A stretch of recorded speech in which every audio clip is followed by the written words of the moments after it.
Welcome back to another episode of Family Meeting. My name is Matt Glass, And I'm AJ Tenari. and this is Family Meeting, the discussion-based portion of the Family Album podcast. And this week, we have a little bit of an interesting topic, I'd say. That we do. We're going back to season 2. We're just taking one album and talking about it. And, of course, when we just take one album and talk about it, it means that it has layers that we don't want to spend, like, a regular episode doing. Exactly. Because this is Family Meeting, where we don't care about flow at all, really. Yes, we just kind of do our own thing. Exactly. Much like this album that we're reviewing. That it does. Speaking of flow, it definitely ebbs as well. It surely does. I had the idea of bringing AJ and I an album that I discovered sometime in the last year, I think through TikTok, because I follow a lot of like album recommendation TikToks. Mm-hmm. A lot of actually my family vacation Oh, shit. decisions, like old albums came from those. Like Goths. Yeah, Goths Nice. was actually how I really got into the Mountain Goats. Good stuff. And I decided to give us the album None of This Is Real by DJ Rozwell. Yes, an interesting artist and a very interesting album concept. For those who don't know anything about DJ Rozwell or None of This Is Real, I'll get into a little bit of history, but the main gimmick of this album is that, according to the creator, you can listen to this album on shuffle with a 5 to 6 second crossfade in between each track, and it should sound like just not a normal experience, But a like seamless. a seamless and like effortless listen. Yeah, Which I would agree, the shuffle definitely does lend itself to that. I agree. Because AJ, you can elaborate, but Yes, AJ listened to this in a few different ways. Yes, I did some experimentation with this album just to kind of like see it from different perspectives. Less than I wanted to, because originally I wanted to do one straight through listen with like no shuffle, no crossfade, then one with like the shuffle and the crossfade, and then one like with the shuffle no crossfade, just to kind of get that. I didn't get the last one just because I ran out of time. But just the comparisons between both, it is very interesting, and they are both different experiences depending on like the method that you listen to. I have never listened to this without the shuffle. I did one time do it without the crossfade, but shuffled. I immediately turned it off and switched over to something else after that because I was like, nah, I got to do this the right way. That was like one of the first few times I had listened to it. But ever since then, I've listened to this album in full with the shuffle and crossfade like 7 times. Gotcha. I throw this on when I'm bored. Like, Yeah, it's good background music for sure. it is really good background music. And if you're just kind of in like this vibe of like, I don't know, Like nerdy dungeon synth. but also just not really wanting to think about it that much. Yeah. It's a fun time. It's a fun way to kind of like, I don't know, feel like something's going on in the background. Exactly. This is a very fun album to listen to in headphones. I Yeah. very much enjoy doing that, especially since my headphones have a really like thumping like bass EQ, so it's a fun one. Because the bass do be thumping on some of these. That it does. Very cool samples and instrumentation choices, as well as like media samples with like vocals and from like movies, news clips, and stuff like that. To kind of go with this overarching theme of just like nerd culture, specifically like fantasy stuff. Before we launch into any more of it, do you want me to give a little bit of background about this? Yeah, let's get a little bit of history. So, None of This Is Real by DJ Rozwell was released on June 15th of 2014 or 17. I'm Yes. pretty sure it was 2014 because that would make more sense. Yeah, maybe it's 2017 on Spotify or something like yeah, that. that sounds about right. But Yeah. it was released on Bandcamp, I believe, in 2014. Yeah. James Sherrill, otherwise known as DJ Rozwell, is the creator. And there's not a lot of background on this album in terms of like how it was made, why it was made, like all this stuff. But there is a little bit of lore on Bandcamp that He provided himself. Yeah. According to the creator, quote unquote, John Travolta, this album was recovered from a series of dusty, unmarked zip discs found in a condemned Massachusetts apartment building in 2001. It is believed to be the first fantasy audio hip-hop roguelike tape to be published on Bandcamp. Each track is a vignette ranging from 12 seconds to 4 minutes. That sounds pretty cool. It's like, I love how half of that was correct. Exactly. Yeah. Yeah, what person, like, who made this before 2001? Like, someone in 1999? I've never seen such bravery. They had a vision.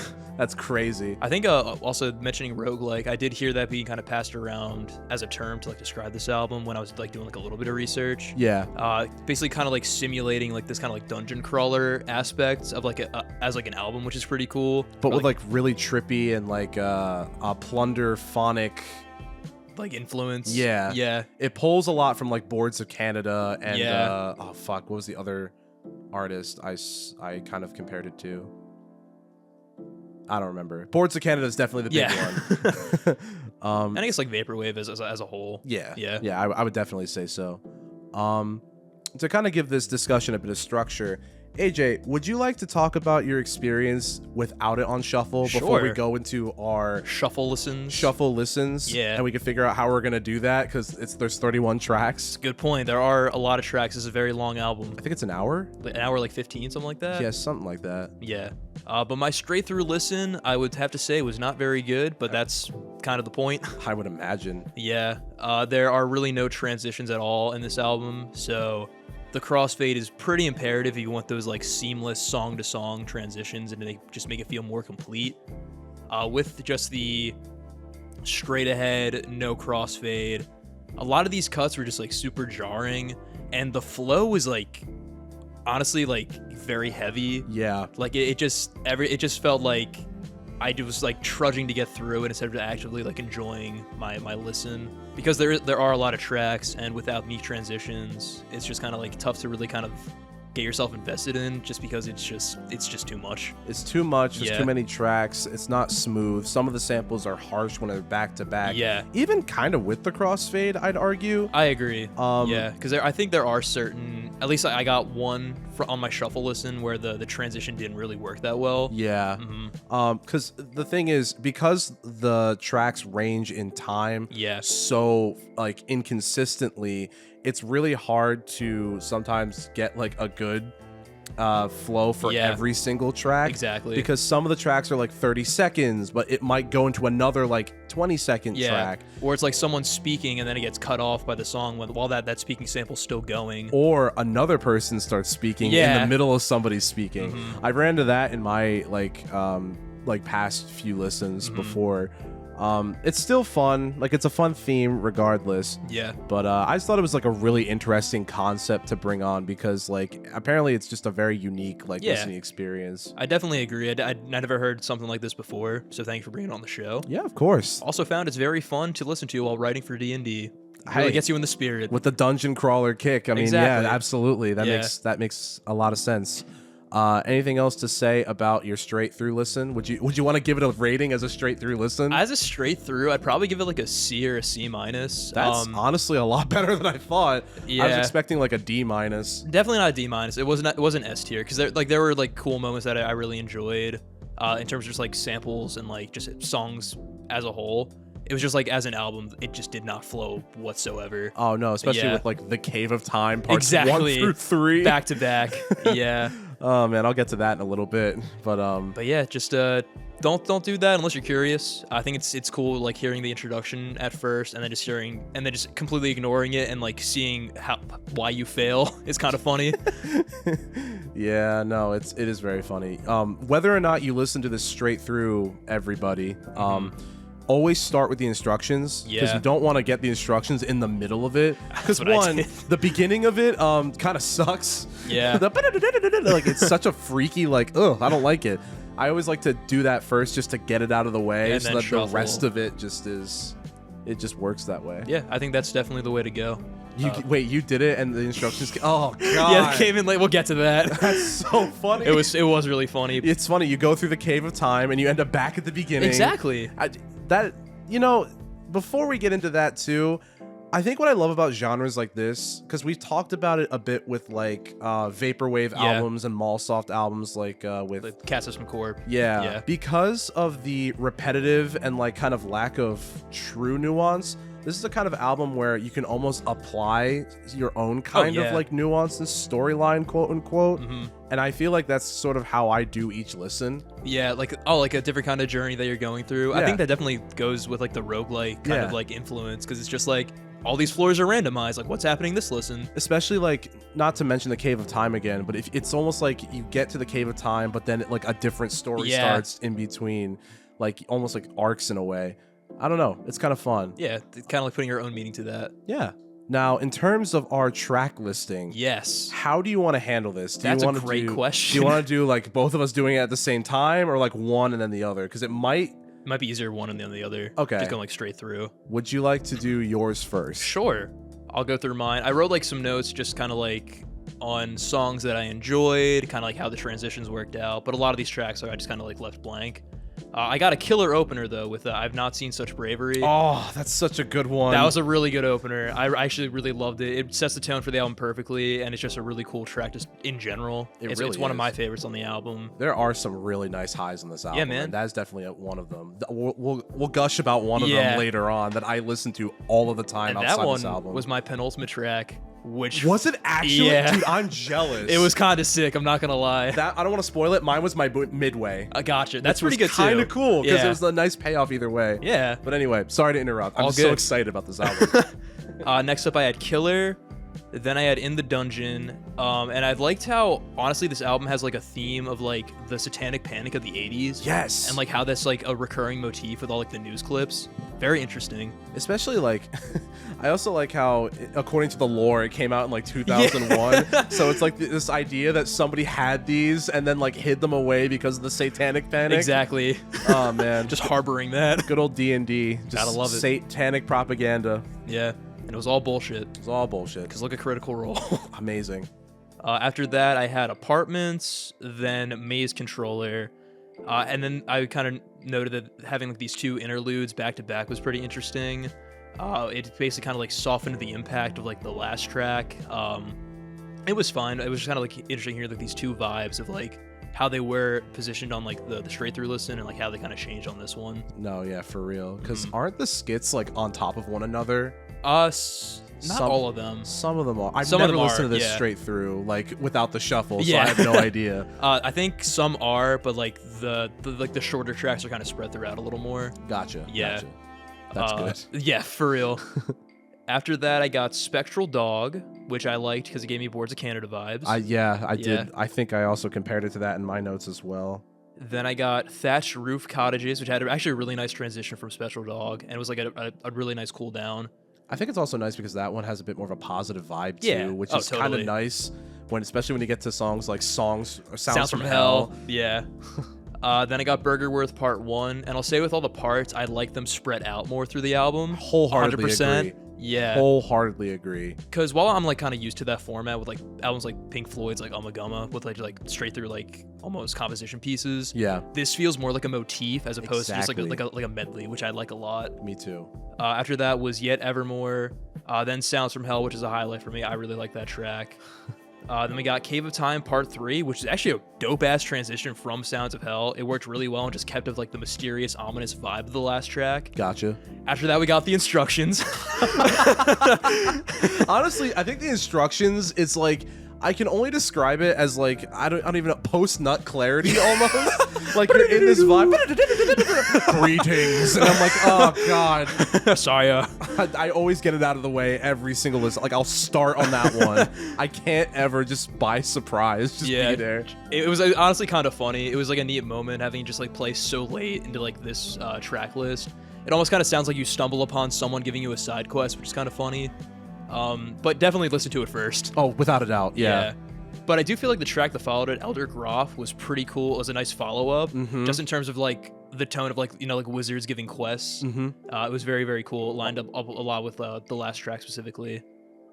Then I had Untitled, Burgerworth Part 2, which again, I like having come more intermittently. It Looked at Me, as opposed to It Looked Like Me from Magdalena Bay's Imaginal Disc. They're sister songs, one might say. Exactly. Borrows a lot of influence from the other. Then Cave of Time Part 2, which was a really ominous transition from It Looked at Me. I actually really liked it with like the newscast ending. It like the last vocal sample was It Looked at Me before it switched right into Cave of Time. Oh, it was cool. That is crazy. I fucked with it a lot. After that, we had Slush Country Sightings. Then Napedetcon. Napedetcon, I think it's called. Napedetcon. Okay. I forget. I'm pretty sure I looked up what that was. It might be a shape. A shape. That makes sense. I think. Don't quote me on that. I'm not a math guy. Hey, corrections I in do the description. I do AV for a living, guys. I am not a math guy. We talk about music. Exactly. I thought that was like a nice come down from the last one, but still kept like the creepy vocal samples. Then I had Cave of Time Part 1, Out of Care, Out of Care, Castles and Crypts. Oh, yeah, that one. Yeah. 1848, Scientist, which I said worked really well in tandem with the last track's outro. They blended together really well. I just want to say, it's crazy that's the closer through the straight through listen. Yeah. That's wild. I know. Holy shit. It's like this 12-second song. It's insane. Then I had Trolls Tower, Break Yourself, You Can't Defeat Me, Wizard in the Woods, Air Descendant, 3 Tickets, Dreams, Bigfoot, which I thought was really funny, but didn't age well because TJ Miller. Yeah, that is the one thing where, unfortunately, I didn't have to look up the sample for that one. Yeah. I was like, okay. Yeah. I think I've seen that movie. What movie is that? Was it Deadpool? Was it? Oh, it might have been Dead. Well, no, because it was 2014. That came out later. It did? Okay, Yeah. gotcha. I don't know. Who cares? It's TJ Miller. I definitely could picture the scene, Yeah. whatever it was. Fuck Fuck TJ Miller. For real. All my homies hate TJ Miller. And then after that, I got found guilty, and that's where I kind of like saw like the flaws of like the concept, because while like the interview was still going on, the transition kind of like cut him off while he was talking. Mm-hmm. So it's kind of like, this isn't like really that smooth. Maybe if I put it on 6 seconds, it'll be a little different as opposed to the 5 seconds that I did. I did 6 seconds, and I kind of ran into that same issue, if Yeah. I'm being honest, with like other tracks. Gotcha. So not a mutually exclusive issue. And then I got Life Force Potion Quest. Black Knight was my penultimate track, which was awesome. I'm not gonna lie. Sounds like a George Clanton track off Yeah. like Urapaya or something like for that, real. and just oh my god, I play that like that's the only song on this album that I play outside of this album. I can see that. It's so good. I love the intro. I had a run-in with a Black Knight. And then the hip hop beat comes in. It's fucking great. Check out that track if it like nothing else. It's No, really for good. real. Like it's so good. And then I got EVP as my closer. Oh, okay. I thought it was fine. Yeah. Yeah. So I thought my shuffle listen was definitely a lot better than the straight through, as would be expected. I feel like, I guess I'll save my final thoughts for a little later, so if you want to go through your track by track. Yeah, sure. So a couple things, family heads, before I go into mine.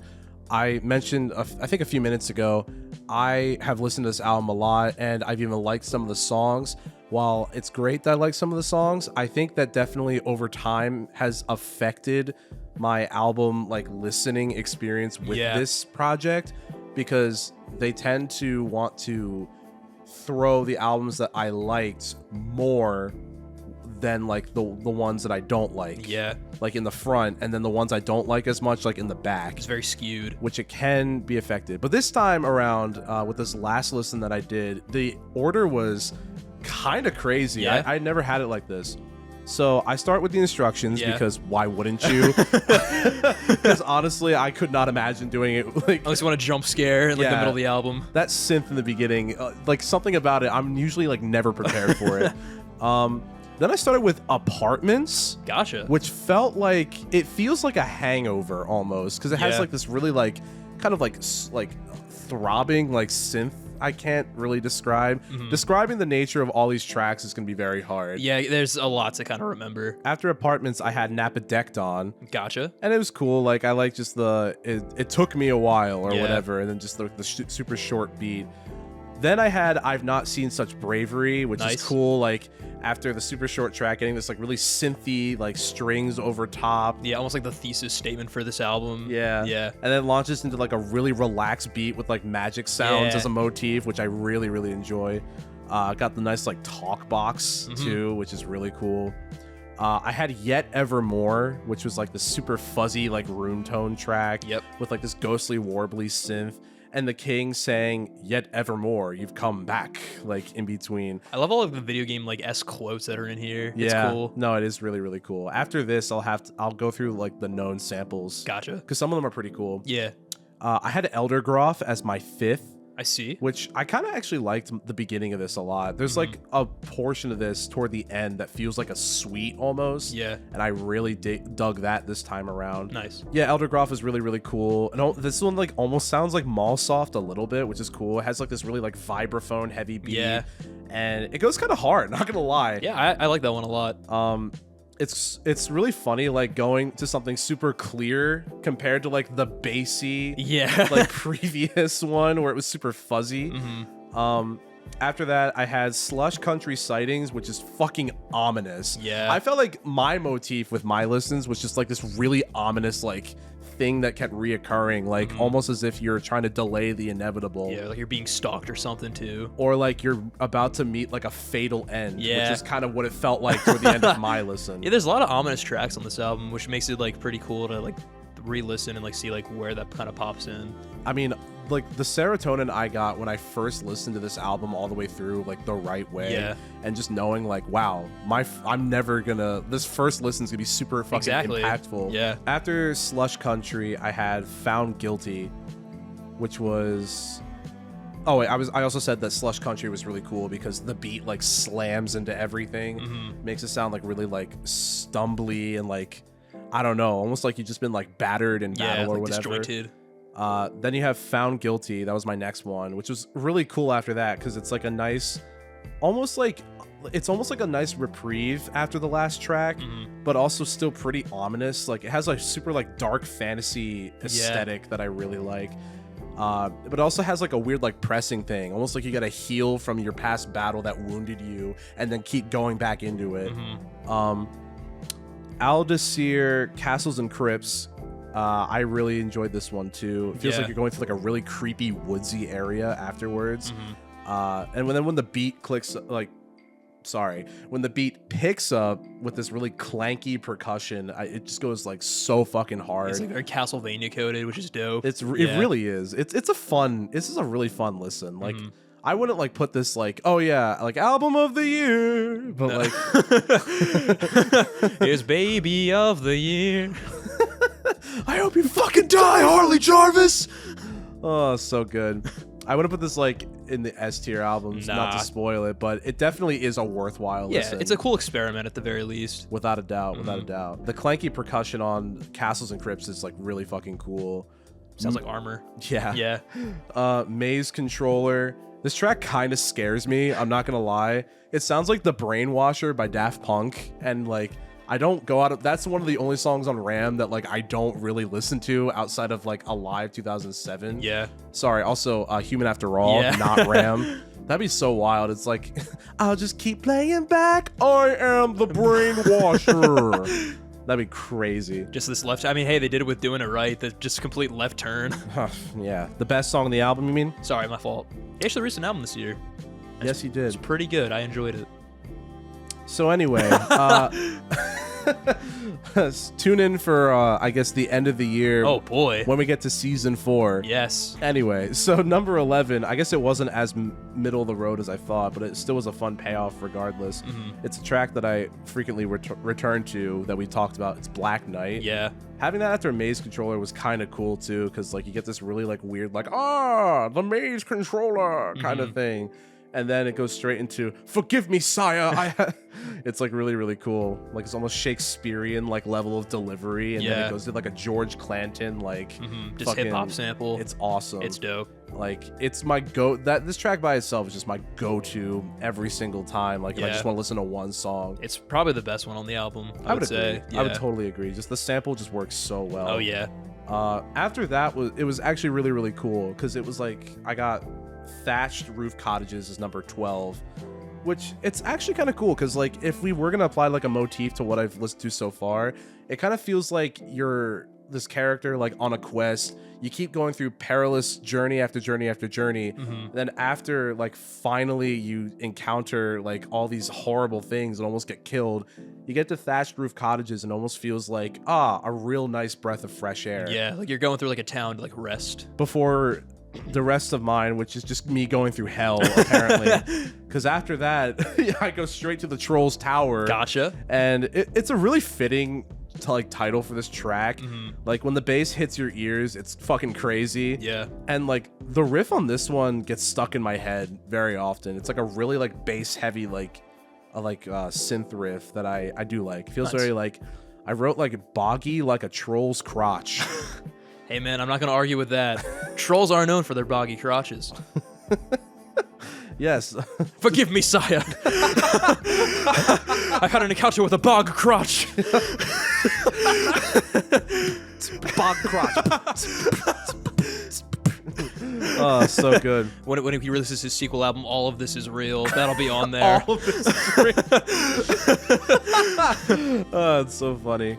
After the boggy crotch of the Trolls Tower, I got number 14, Killer, which was like a nice little like chiptune bit crushed vocal to like pad out time. Almost feels like you like barely survived the Trolls Tower, so like you're kind of like almost unconscious. Yeah, like stumbling your way through. Because then it's flowed straight into Spectral Dog. Gotcha. Which for my listen kind of felt like you encounter like a deity of some kind in your elucid like slumber, and it's like, you gotta keep going. I'm the Spectral Dog. It's me. Hey yo, it's me, Barry. It's me, Barry. I'm the Spectral Dog.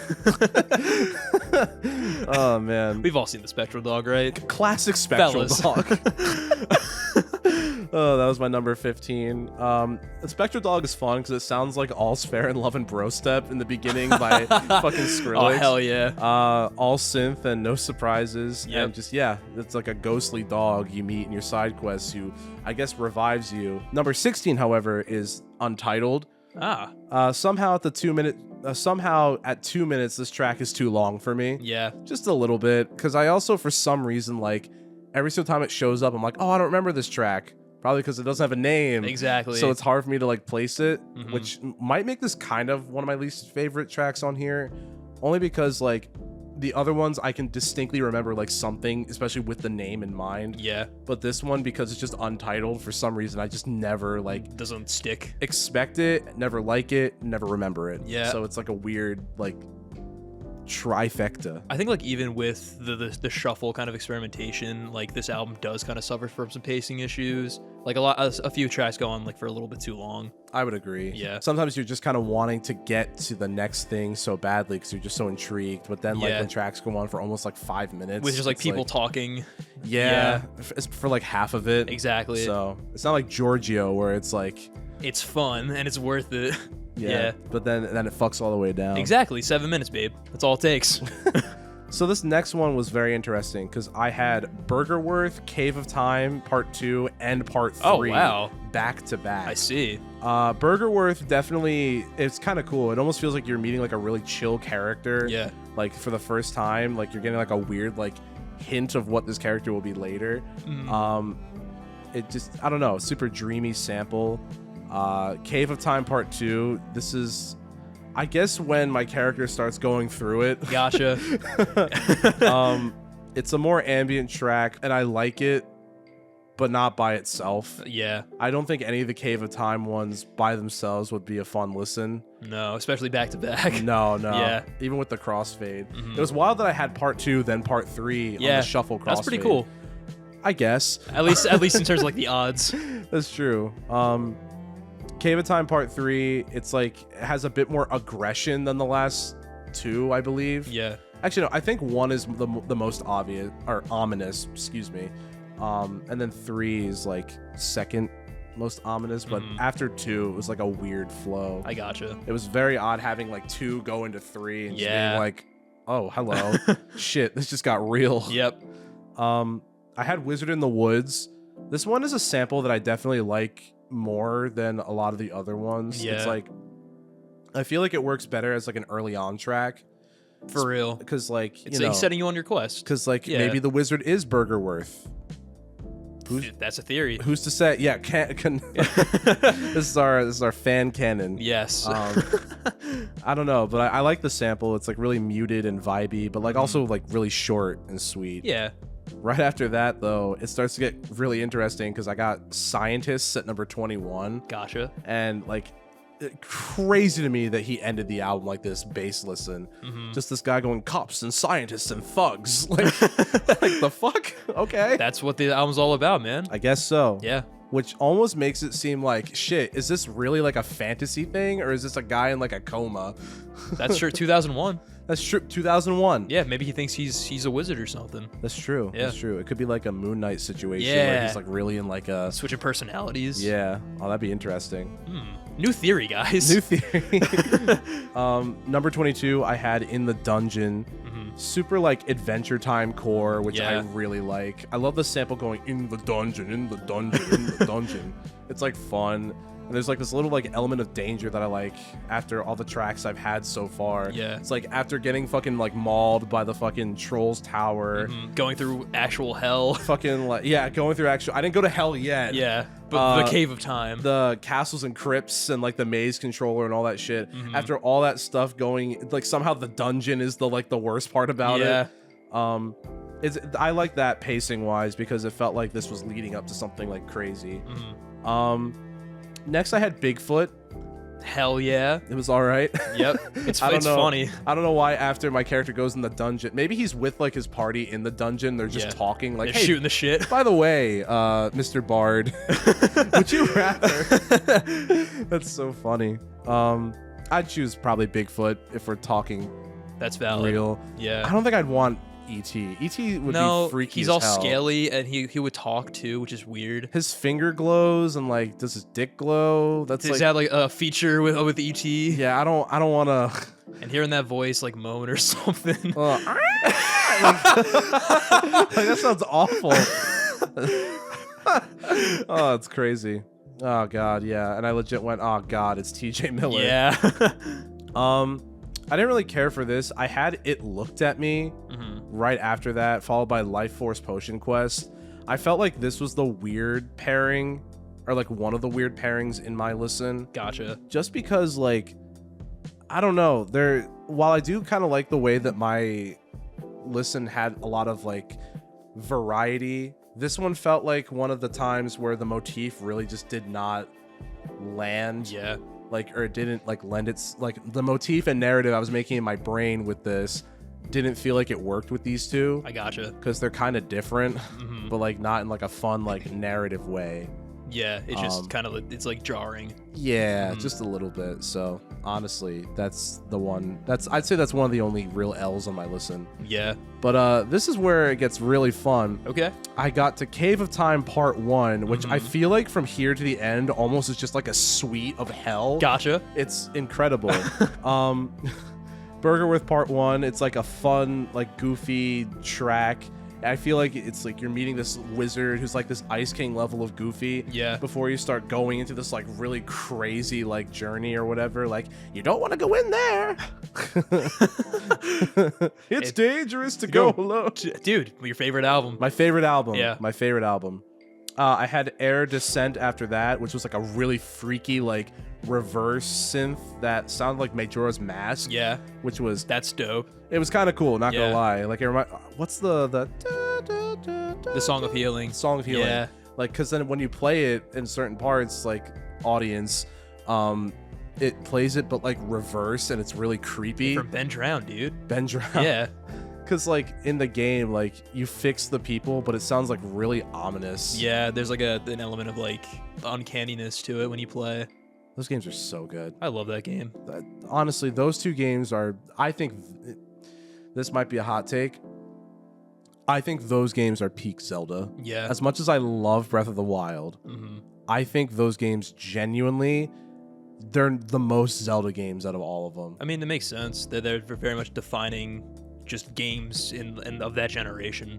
And Majora's Mask was slept on for a while. I think it's in my opinion the best Zelda game. It's definitely up there. It's either that or Ocarina for me. And I love Skyward Sword. Yeah, it's great. Skyward Sword is fantastic. Underrated as hell. It's amazing. I'm glad it's getting some love in the recent years. Agreed, especially with the remake. Oh my god, it's so good. I loved the remake. Majora's Mask and Ocarina, Peak. great games. Love them. Anyway, DJ Rozwell. DJ Rozwell, terrible game. But no, I'm just kidding. Essentially, it's the Breath of the Wild, the Tears of the Kingdom.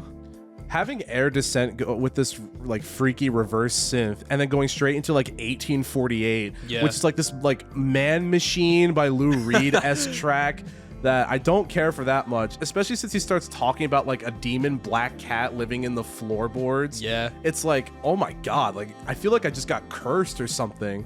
This is crazy. Then you have the last like true upbeat portion of this listen for me at number 30. It's EVP. I do like the sample on this. It's really fun.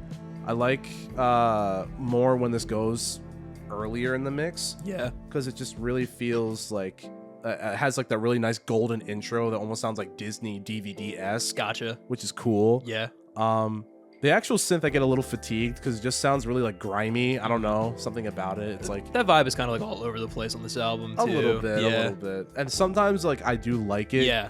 But sometimes, especially like now that this is in the later half of the album, it's like, all right, come on.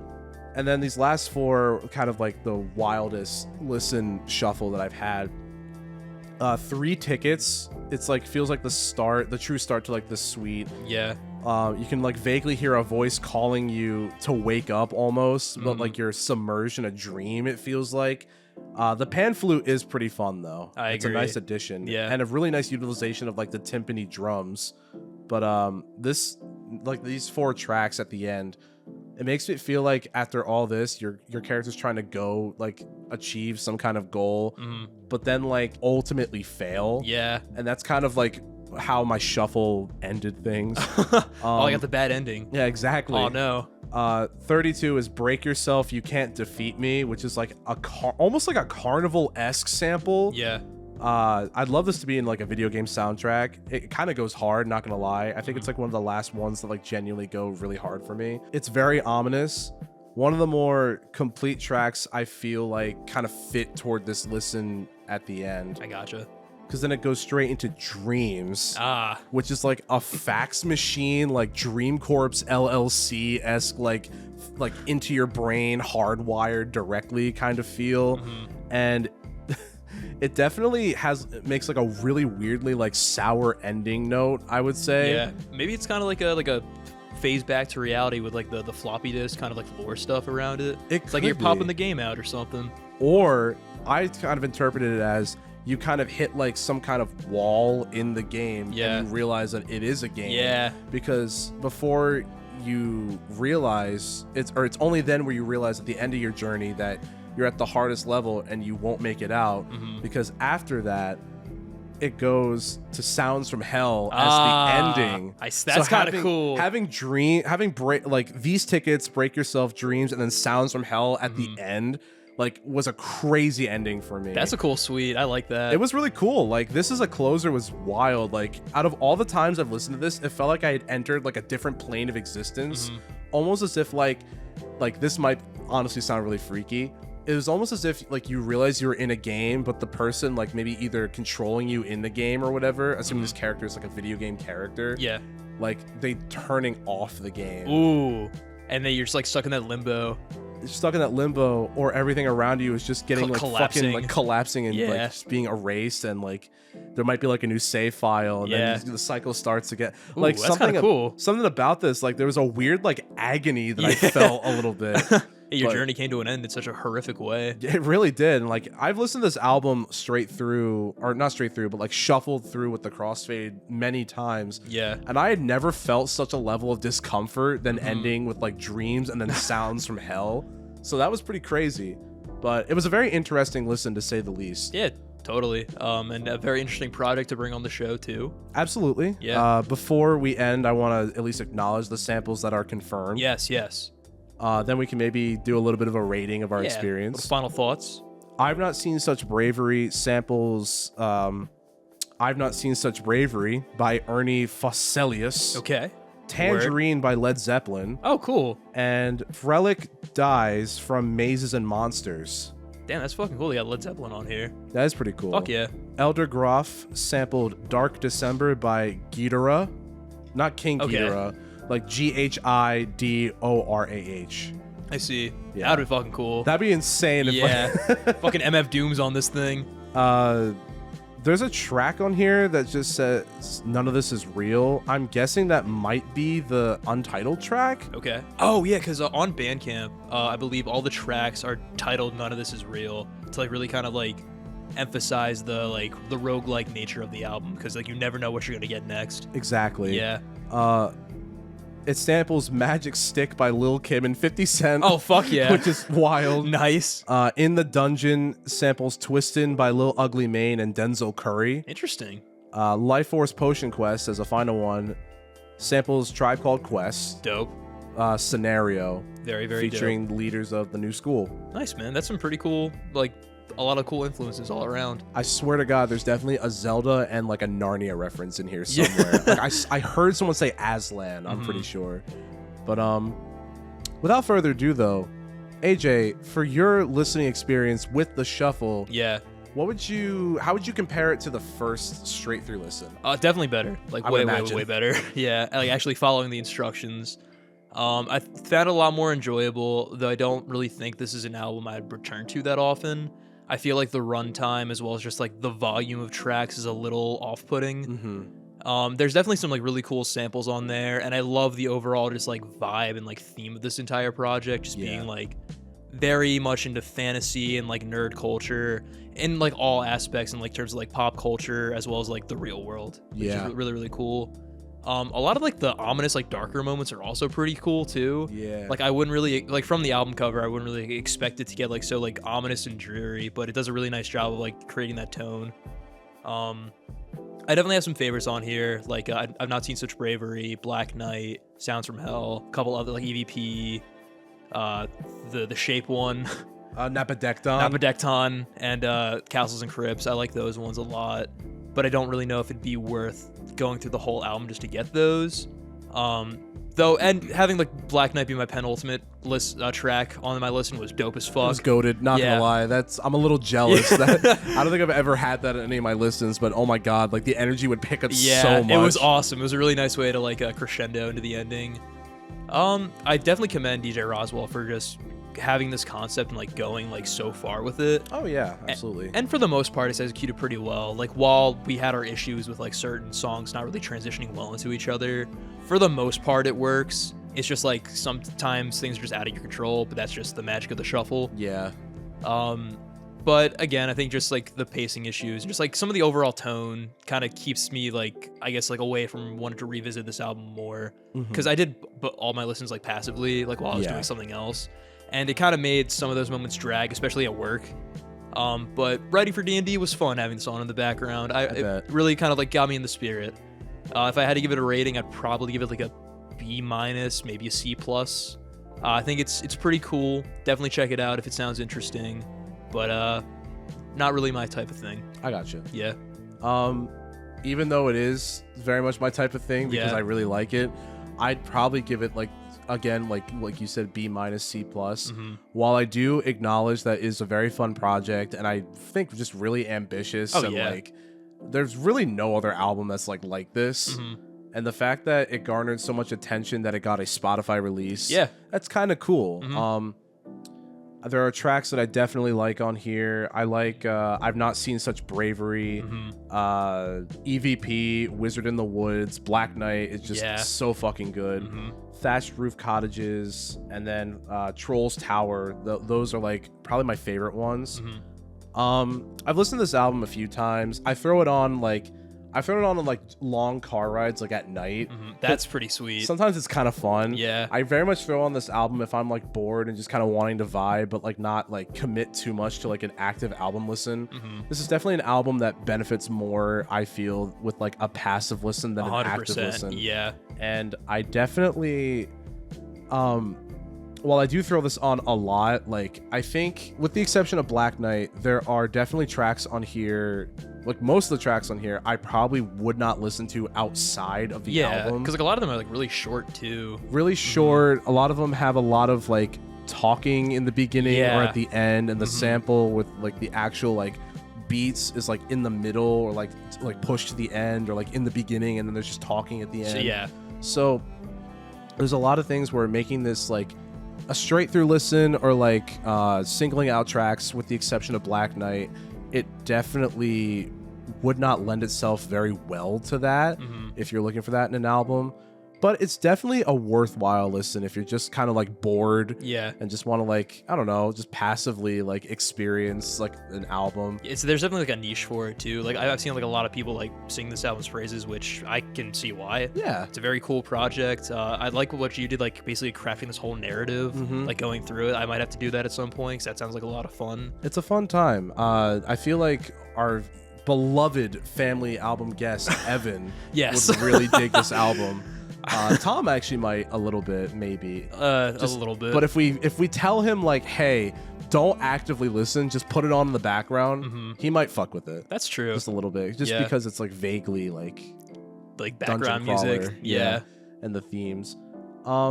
As much as I love this album and I will continue to listen to it like in the background, like and throw it on when I'm bored and stuff, I would definitely put it like low B, like C+ tier, like you said, because like it's definitely not paced the best whether you're listening to it straight through or on shuffle. And while it does benefit a lot with the shuffle, it's not like you're gonna go from like a really horribly paced album to like the best thing you ever heard. Exactly. Like it's not gonna automatically turn to like songs in the key of life, like Stevie Wonder, you know what I mean? It's more of the same, but just like a little more accessible. And a little bit like accessible, palatable.